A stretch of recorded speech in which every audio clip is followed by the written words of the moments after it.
Assalamualaikum warahmatullahi wabarakatuh. Alhamdulillahi rabbil alamin. Wabihi nasta'inuhu ala umuri dunya waddin. Asyhadu an la ilaha illallah wa asyhadu anna Muhammadan abduhu wa rasuluhu la nabiyya ba'd. Allahumma fassalli wa sallim ala hadzal nabiyil karim wa ala alihi wa ashabihi ajma'in. Bapak-bapak, ibu-ibu serta generasi muda yang saya hormati, baiklah, kita akan bacakan hadis yang ke-30 dari hadis Arba'in dengan judul Hukum Allah dan Larangannya. Baik, kita bacakan matannya. Bismillahirrahmanirrahim. An Abi Tha'labatal Khussani Jursumi bani Nasir radhiyallahu an Rasulillahi qala innallaha ta'ala farada faraida fala tudayyuha wa hadda hududan fala ta'taduha wa harrama asya'a fala tantahikuha wa sakata an asya' rahmatan lakum ghaira nasiyan fala tabahhasu anha. Diriwayatkan dari Abu Tha'labah al-Kusaini Jursum bin Nasir radhiyallahu an dari Rasulullah sallallahu alaihi wasallam, beliau bersabda, sesungguhnya Allah telah mewajibkan sejumlah kewajiban, maka janganlah kalian meremehkannya. Dia telah meletakkan batasan-batasan atau hukum, maka janganlah kalian melanggarnya. Dan dia mendiamkan beberapa perkara sebagai rahmat atas kalian semua, bukan karena lupa, maka janganlah kalian mencari-carinya apa yang telah didiamkan oleh Allah. Hadis ini hasan, telah diriwayatkan oleh Daruqutni. Abu Nuaim meriwayatkannya dalam Al-Hilyah dari Abu Darda radhiyallahu an. Namun Ibnu Salah mengatakan hadis ini sahih. Keutamaan hadis.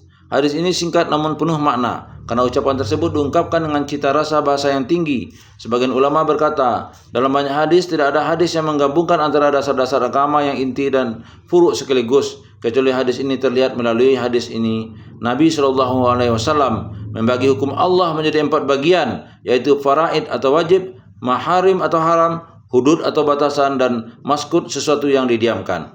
Berkata Ibnu Sam'ani, barang siapa yang mengamalkan hadis ini, maka ia layak mendapatkan pahala dan terhindar dari siksa. Karena barang siapa yang menunaikan hal-hal yang wajib, menjauhi larangan, berpijak pada batasan atau hukum yang telah ditentukan, dan tidak mempersoalkan berbagai perkara yang didiamkan, maka orang tersebut telah memenuhi semua jenis keutamaan dan hak-hak agama. Hal ini disebabkan karena syariat tidak keluar dari berbagai hal yang disebutkan dalam hadis ini.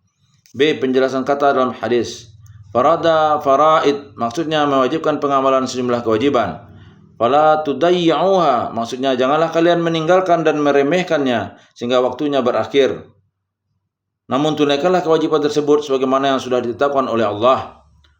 Wa hadda hududa merupakan bentuk jamak dari haddun, yaitu secara bahasa artinya penghalang di antara dua benda. Adapun makna secara syar'i adalah seperangkat hukum yang ditetapkan oleh pembuat syariat yang menghalangi seseorang dari perilaku maksiat. Fala tantahikuha maksudnya janganlah kalian menambah-nambahkannya dari hal yang sudah diperintahkan syariat. Fala tantahikuha maksudnya janganlah engkau jatuh ke dalamnya dan jangan pula mendekatinya. Sakata an asya maksudnya adalah tidak menetapkan hukum terhadap sesuatu, baik itu wajib ataupun haram, sehingga hal itu dibolehkan dalam syariat. C. Pemahaman atau pelajaran dalam hadis. 1. Keharusan melakukan hal-hal yang fardu dan wajib. Fardu adalah sesuatu yang diperintahkan secara tegas oleh Allah kepada hambanya, seperti sholat, zakat, puasa, dan haji. Mazhab Syafi'i berpendapat bahwa setiap yang diwajibkan oleh syara', baik melalui Al-Quran, Sunnah, Ijma' atau dalil syar'i yang lain, maka disebut fardu. Jadi pengertian fardu sama dengan wajib, kecuali dalam masalah haji. Dalam haji, fardu adalah amalan yang tidak bisa diganti dengan dam, seperti tawaf ifadah, sedangkan wajib adalah amalan yang bisa diganti dengan dam, seperti tawaf wada'. Mazhab Hanafi berpendapat bahwa fardu adalah yang diperintahkan melalui dalil yang qat'i atau pasti, seperti sholat dan zakat. Sedangkan wajib adalah yang diperintahkan melalui dalil zonni, tidak pasti. Misalnya dengan qiyas atau qawab wahid, bukan mutawatir, seperti zakat fitrah. Fardu dibagi menjadi 2. A. Fardu ain, yaitu kewajiban yang dibebankan kepada setiap individu, seperti sholat wajib, zakat, dan puasa. B. Fardu kifayah, yaitu kewajiban yang apabila adalah salah satu atau sebagian orang yang melakukannya, maka semua orang Islam terbebas dari dosa. Namun jika tidak ada orang yang melakukannya, maka semua orang Islam mendapatkan dosa seperti sholat jenazah, menjawab salam, amar ma'ruf nahi mungkar. 2. Tidak melampaui batasan-batasan yang telah ditentukan Allah. Batasan-batasan tersebut adalah hukum-hukum yang dimaksud untuk mencegah di perbuatan yang dilarang. Sebagai contoh hukuman zina, hukuman mencuri, hukuman minum minuman keras. Ketika Ibnu Zaid berusaha meminta keringanan hukuman bagi wanita dair dari Bani Makhzumiyah yang dijatuhi hukuman potongan tangan, Rasulullah SAW menjawab, apakah kamu meminta keringanan hukuman yang telah ditentukan oleh Allah? Jadi ketentuan hukuman-hukuman ini harus dilaksanakan apa adanya, tidak boleh ditambah atau dikurangi. Adapun penambahan hukuman terhadap orang yang minum minuman keras dari 40 cambukan ke 80 cambukan adalah hal yang bisa diterima karena jumlah minuman keras pada zaman Umar bin Khattab meningkat, maka tambahan tersebut dapat membuat jera yang lain.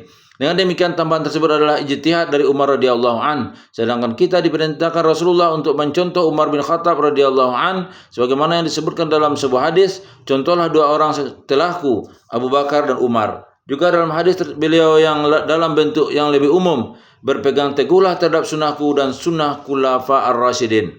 Keputusan Umar juga telah disepakati oleh para sahabat, terlebih setelah Ali radhiyallahu anhu berkata, wahai Amirul Mukminin, barang siapa yang minum minuman keras maka ia akan berkata tidak karuan, maka ia telah menuduh orang lain tanpa bukti, sedangkan hukuman bagi orang yang menuduh orang lain adalah 80 kali. Allah berfirman, dan orang-orang yang menuduh wanita-wanita yang baik-baik berbuat zina dan mereka tidak mendatangkan 4 orang saksi, maka deralah mereka yang menuduh itu 80 kali dera, dan janganlah kamu terima kesaksian mereka untuk selamanya, dan mereka itulah orang-orang yang fasik. Quran Surah An-Nur ayat 4.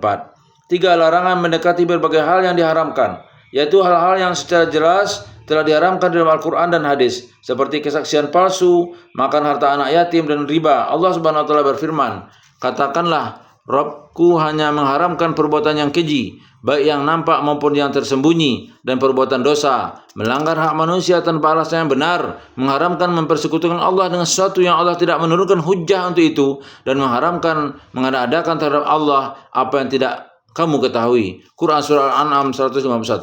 Rasulullah SAW bersabda, setiap yang memabukkan adalah haram. Beliau juga bersabda, sesungguhnya darah, harta, dan kehormatan kalian adalah haram bagi kalian. Hal-hal yang diharamkan tidaklah banyak dan semuanya mengandung mudarat. Selain hal-hal yang disebutkan keharamannya, maka masuk dalam kategori halal. Firman Allah, hai orang-orang yang beriman, janganlah kamu haramkan apa-apa yang telah Allah halalkan bagi kamu. Quran Surah Al-Maidah 87. 4. Rahmat Allah kepada hambanya. Rasulullah menjelaskan bahwa apa-apa yang didiamkan oleh Allah atau tidak ditegaskan halal haramnya adalah rahmat Allah kepada hambanya. Hal-hal semacam ini boleh dilakukan atau ditinggalkan. Karena diamnya Allah Subhanahu wa Ta'ala bukanlah karena kesalahan atau kelalaian. Maha suci Allah dari semua itu. Allah berfirman, dan tidaklah Rabbmu lupa. Quran Surat Maryam 64. Rabbmu tidak akan salah dan tidak pula lupa. Quran Surat Taha 52. 5. Tidak boleh banyak bertanya.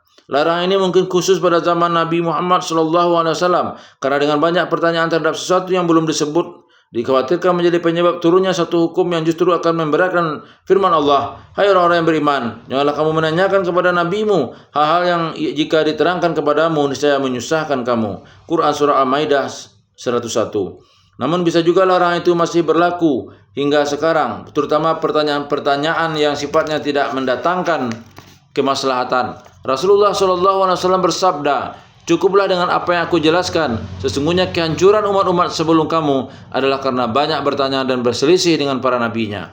Dalam sabdanya yang lain, celakalah orang-orang yang suka membahas perkara-perkara yang tidak ada manfaatnya. Larangan itu juga tidak usah untuk mendalami atau suatu masalah hingga tahap berlebihan. Sebagaimana yang diutarakan oleh Ibnu Mas'ud radhiyallahu an, janganlah menanyakan hal-hal yang tidak bermanfaat. Janganlah mendalami sesuatu secara berlebihan. Cukuplah dengan apa yang dipahami oleh para sahabat radhiyallahu anhum. Para sahabat tidak banyak bertanya kepada Rasulullah SAW.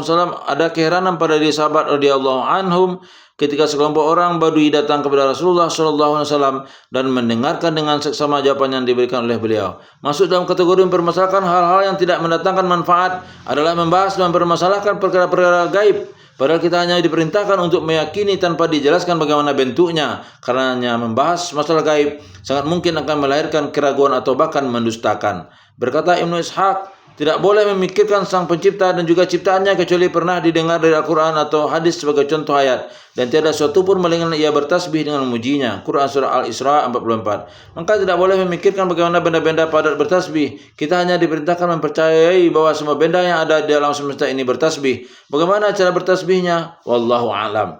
Rasulullah SAW bersabda, setan datang kepada salah seorang di antara kamu lalu bertanya, siapakah yang menciptakan ini? Siapakah yang menciptakan itu? Hingga pada satu pertanyaan, siapakah yang menciptakan Tuhan kamu? Jika sampai pada pertanyaan itu, maka berlindunglah kepada Allah dan hentikanlah. Hadis riwayat Bukhari. Beliau juga bersabda, manusia tidak henti-hentinya bertanya sehingga ia akan bertanya, Allah yang menciptakan makhluk. Lalu siapakah yang menciptakan Allah? Barang siapa yang bertemu dengan pertanyaan ini, maka ucapkanlah saya beriman kepada Allah. Hadis riwayat Muslim.